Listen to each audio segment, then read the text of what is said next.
Putin's helicopter came under fire from Ukrainian drones during Kursk visit Resolution 68. Vietnam. France expand cooperation in many new fields.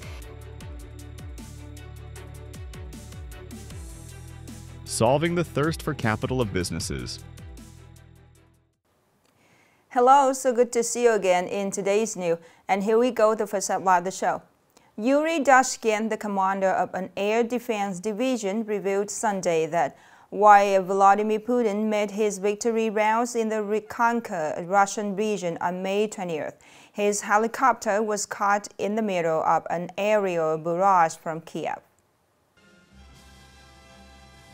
Dashkin claimed that the helicopter was virtually at the epicenter of repelling a large-scale attack by the enemy's drones. In the midst of the president's flight, the intensity of enemy UAV attacks increased significantly. He said air defense units managed to destroy 46 Ukrainian drones, while simultaneously securing the president's safety. All aerial targets were hit. The mission was accomplished.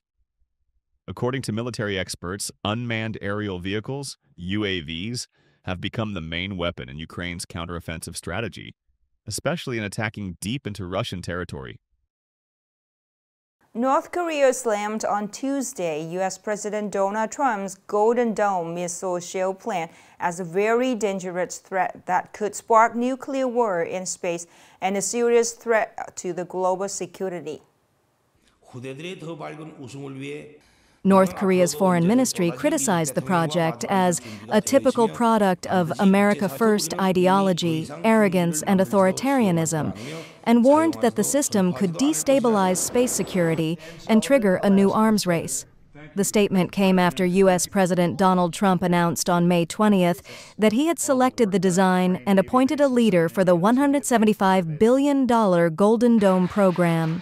The Golden Dome project involves deploying hundreds of satellites equipped with advanced sensors and interceptors capable of detecting and neutralizing missiles launched from countries such as China, Iran, North Korea, and Russia.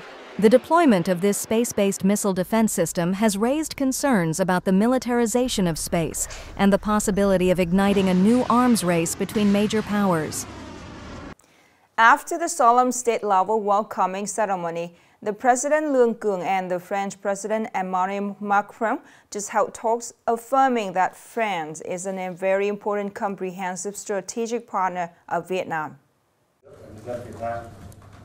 During the talks, the two sides agreed to expand cooperation to new fields such as infrastructure, urban transport, aerospace, new energy, historical memories, in addition to traditional fields such as defense, security, fighting against cross-border crimes. In terms of economy, the two leaders agreed to promote trade, investment, and effectively implement the EVFTA.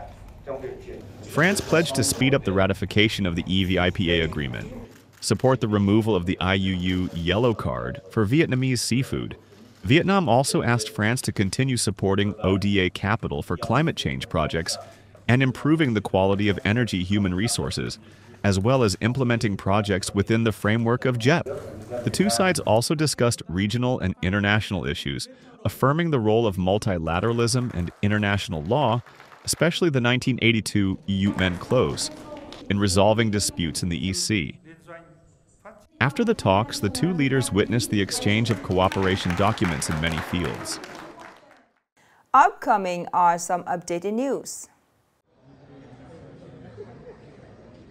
On May 26th in Kuala Lumpur, on the sidelines of the 46th ASEAN Summit, Prime Minister Pham Minh Chinh, Malaysian Prime Minister Anwar Ibrahim, and Singaporean Prime Minister Lawrence Wong witnessed the signing ceremony of the Cooperation Agreement on Exporting Renewable Energy. Under the agreement, the parties will jointly study the feasibility of exporting clean electricity from Vietnam to Malaysia and Singapore via an underground cable connecting to the national grid of the Malaysian peninsula, and at the same time consider the possibility of supplementing power sources and storage systems to ensure stability. At the youth park of Hung Nguyen District, Nghệ An Province, the Central Youth Union of Ho Chi Minh Communist held a ceremony to honor 51 examples of young good workers, nationwide for the 15th time in 2025. The event is an activity within the series of activities of the Young Workers, Spreading Positive Energy Festival in 2025. The 51 examples of young good workers nationwide this year are typical representatives in various industries and fields of labor production, always having a proactive, pioneering, and creative spirit in performing assigned tasks, constantly striving, promoting creative solutions applied in production to achieve new achievements in production and business.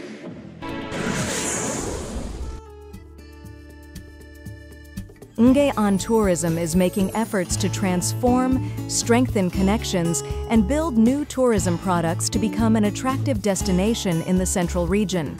Starting from the end of April and the beginning of May, Nghệ Tourism welcomed tens of thousands of tourists and visitors. However, due to the weather, Nghệ Tourism is still seasonal, mainly domestic visitors. The golden time for tourism exploitation is from the end of April to July. The rest is quite deserted, especially in winter. Currently, Nghệ is making efforts to develop non-winter tourism, attracting visitors in all 4 seasons.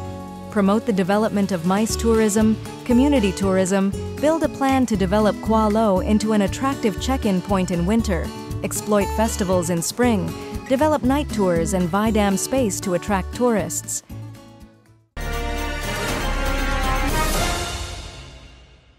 One of the expectations for Resolution 68 of the Politburo that had just been issued to remove the obstacle in accessing capital for the private enterprises, helping businesses recover growth and develop sustainably. More in this story.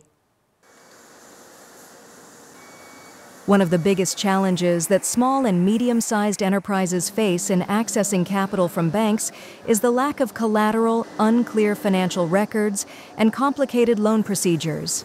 Solving this problem also depends on the solutions of each bank in flexibly implementing lending conditions. I want to borrow unsecured loan because I already have a mortgage. But with unsecured loan, we have to pay the bank on time. According to statistics, in the first quarter of 2025, nearly 35% of businesses had to stop operating due to lack of capital.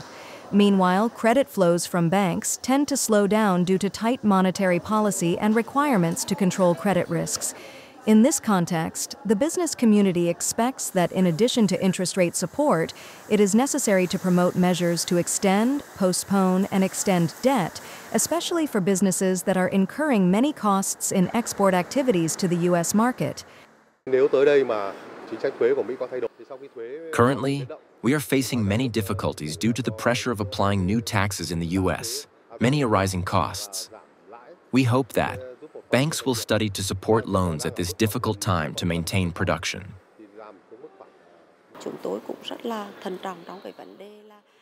We only lend when businesses ensure a clear and effective business plan. If lending on credit, there are potential risks for the bank.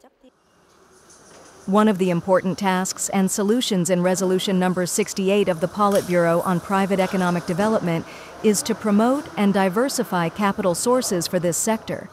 In particular, the banking sector needs to perfect appropriate credit mechanisms and policies, prioritizing resources for private enterprises based on the assessment of production and business methods, plans to expand output markets, and diversify collateral assets. Enterprises expect the resolution to soon come into effect, creating a breakthrough momentum in production and business activities. The last story to end our program today. Thank you so much for your attention. Goodbye and see you later.